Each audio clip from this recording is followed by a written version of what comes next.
suis ravie de vous retrouver après ces longs mois d'absence pour vous présenter cette nouvelle édition au sommaire de ce journal.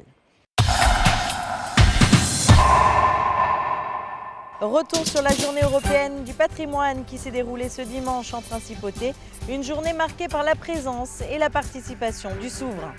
L'ancien ministre français Jean-Pierre Fourcade présentera dans ce journal son dernier livre « Mon expérience peut-elle éclairer l'avenir ?»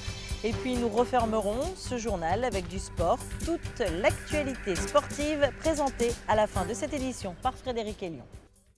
C'est toujours un moment très apprécié des touristes, mais aussi des Monégasques. Chaque année, les institutions de Monaco ouvrent grand leurs portes à l'occasion de la Journée européenne du patrimoine.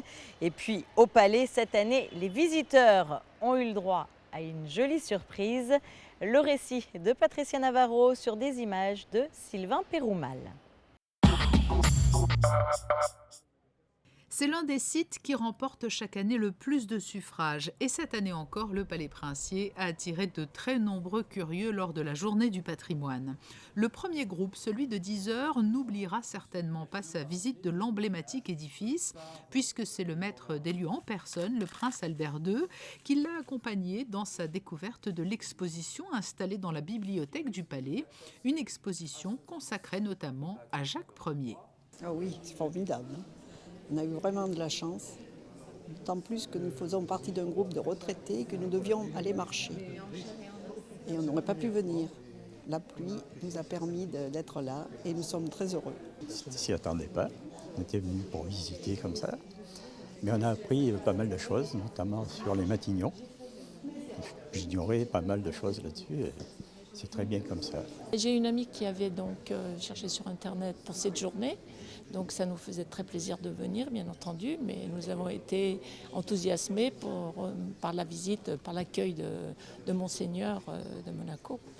J'avais visité il y a quelques années l'aquarium extérieurement, mais non, c'était la première fois. Donc cette journée du patrimoine est vraiment extraordinaire, quoi.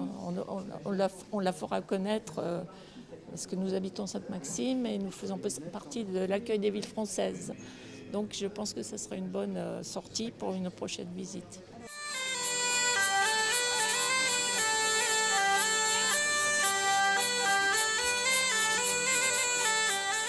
L'histoire des Matignons était donc présentée dans la bibliothèque, mais c'est ensuite dans la cour d'honneur, où résonnait le son de la cornemuse et de la vielle, que le prince a rejoint un groupe venu de Bretagne, de Matignon très précisément. Ces visiteurs de tous âges cultivent les liens qui unissent la principauté à leur région. Le prince souverain s'était d'ailleurs rendu sur place il y a quelques années. Un souvenir inoubliable d'avoir vu le prince pour la deuxième fois. C'est super. Nous avons le bonheur de venir encore à Monaco pour saluer le prince et être heureux d'être né à Matignon et d'avoir une petite idée de la royauté, de ce qui nous retombe sur nous, de ce qui retombe sur nous et Matignon. Dans l'assistance discrètement, un homme politique français faisait partie de ces privilégiés. Jean-Pierre Fourcade, ancien ministre, de passage à Monaco, avait en effet tenu à saluer le prince. Ah oui.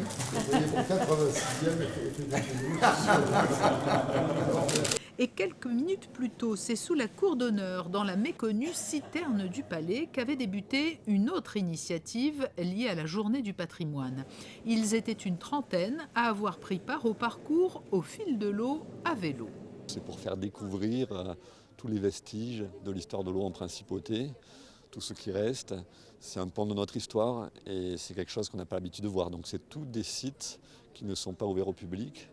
Et que voilà, cette journée permet de les faire découvrir, pas au plus grand nombre malheureusement, mais à un certain nombre de sportifs, parce que bon, on s'est dit que c'était intéressant d'allier la nature, le sport, ça donne un sens, et puis ça permet d'aller d'un site à l'autre assez rapidement.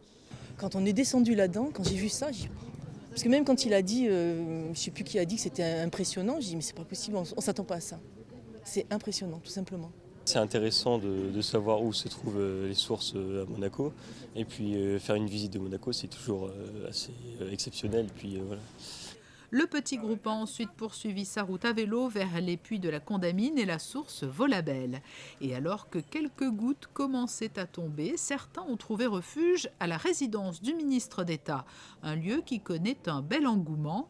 Les visiteurs viennent non seulement y découvrir l'élégante demeure, mais se renseignent aussi sur les missions du chef du gouvernement. Oui, je crois que les personnes s'intéressent au lieu du gouvernement, du siège du gouvernement de Monaco, et donc viennent assez nombreux, oui. Nous espérons progresser d'ailleurs cette année encore. Pour apporter une touche exotique à la visite, le ministre d'État a choisi cette année de mettre à l'honneur un artiste monégasque en l'invitant à exposer dans sa résidence. C'est vrai que je fais de la peinture traditionnelle chinoise depuis quelques années, donc j'ai voulu montrer mes nouveaux tableaux grâce à cette exposition. Et ensuite, vous pouvez voir aussi de nouveaux tableaux qui sont à peinture à huile.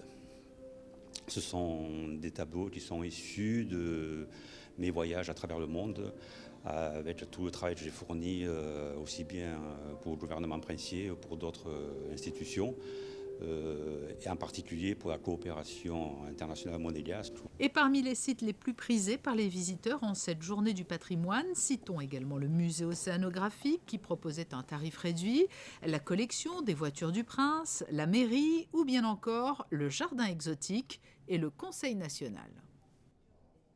Vous l'avez vu sur ces images à l'occasion de cette journée européenne du patrimoine. Jean-Pierre Fourcade était présent en principauté. L'ancien ministre français a rencontré le souverain. Il s'est ensuite rendu à la Villa des Camélias à Cap-d'Aille pour y présenter son dernier livre. Mon expérience peut-elle éclairer l'avenir? Dominique Poulain l'a rencontré, on l'écoute. Monsieur le ministre, à partir de quel constat vous avez décidé d'écrire ce livre? Parce que j'ai pris ma retraite et comme j'ai eu 60 ans d'activité professionnelle et politique, je me suis trouvé un peu dans un vide intellectuel et d'activité. Ma première idée était de faire un livre sur les personnages que j'avais rencontrés dans ma carrière. Et puis les éditeurs m'ont dit « Oh, le personnage, ça ne va pas les intéresser, etc. » Mais j'ai dit « C'était le général de Gaulle, c'était le président Pompidou. » Alors, à ce moment-là, j'ai ajouté une partie proposition, et c'est la partie proposition que je vais détailler tout à l'heure ici. C'est un livre politique dans lequel j'explique les fonctions que j'ai tenues, puisque pratiquement j'ai connu depuis conseiller municipal jusqu'à ministre en passant par tout l'intermédiaire. Donc je dis un peu ce que j'ai fait. Et d'autre part, j'ai pris un certain nombre de leçons. Et les deux grandes leçons que j'ai tirées de mes activités, la première, c'est que nous manquons en France d'éthique politique et qu'il est nécessaire de remettre en place un certain nombre de choses pour éviter cette espèce de discrédit dont la fonction politique fait l'objet en France, et les médias ont beaucoup fait pour ça, mais beaucoup d'hommes politiques se sont laissés aller, et par conséquent ils n'ont qu'à s'en prendre à eux-mêmes. Et deuxième chose plus importante, comme notre pays est en train de perdre beaucoup de ses positions dans le monde, il faut faire un certain nombre de réformes, et pour faire ces réformes, la thèse que je défends, c'est qu'il faut sortir de cette opposition stérile droite-gauche et de cette espèce de querelle scolastique entre les uns et les autres, rassembler les bonnes volontés pour faire les réformes nécessaires. Je suis pour le rassemblement des modérés. Vous n'êtes pas tendre avec les Français. Vous dites oui, les Français ne croient plus à rien aujourd'hui. Ils ne croient pas à grand-chose. Écoutez, quand on lit les articles des journaux, quand on voit les émissions de télévision, on s'aperçoit qu'il y a beaucoup de désarroi et beaucoup de critiques sur le monde politique.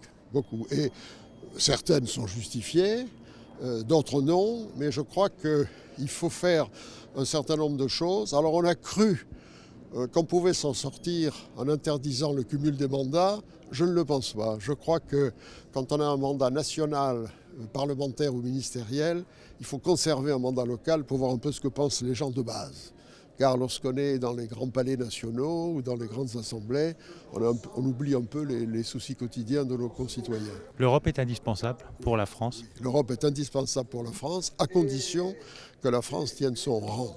Je crois que l'Europe est quelque chose de nécessaire, à condition bien entendu que l'Europe s'occupe des grands sujets et que l'Europe ne vienne pas faire des normes ridicules sur tel ou tel sujet de consommation. Il ne faut pas que l'Europe devienne trop technocratique, mais je crois que sur les grands sujets, c'est-à-dire sur le climat, sur le terrorisme, sur les matières premières, je crois qu'il faut que l'Europe fasse son travail.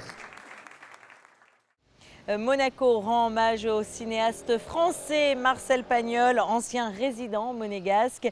Entièrement restauré, Marius, l'un des films cultes de l'écrivain, a été projeté au Grimaldi Forum.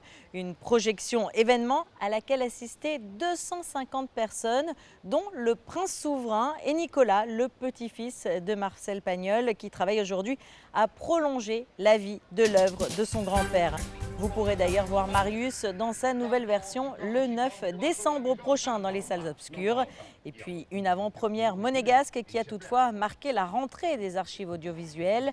Le 27 octobre prochain, vous pourrez d'ailleurs retrouver lors d'un prochain rendez-vous un monument du 7e art, Jules et Jim de François Truffaut.